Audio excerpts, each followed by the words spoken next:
I am the Tofu Golem. Please enjoy the video. You start by opening Photo Pos Pro and choosing a workspace that fits your project.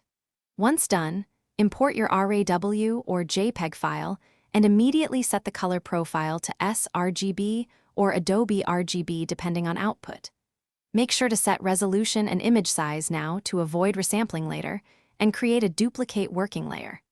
Save a project copy in Photo Pos Pro format so you can revert. This protects pixels while you begin the real edits. You'll now move into layered editing to control changes precisely. Create adjustment layers for exposure, contrast, and white balance so edits remain non-destructive. Once done, use masks to target only the areas that need work.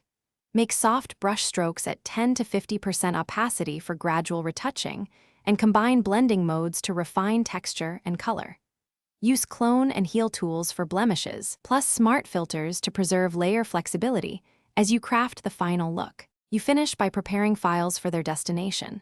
Export a layered TIFF or PNG for archival quality and create a JPEG at around 80% for web use. Make sure to embed the chosen color profile and set output DPI 300 for print, then use Print Preview to confirm layout. Once exported, save any custom presets. If you see unexpected color shifts or banding, check the ICC profile and monitor calibration first. If problems persist, re-export with a different color space or lower compression. Thanks for watching. Consider subscribing if we helped you today.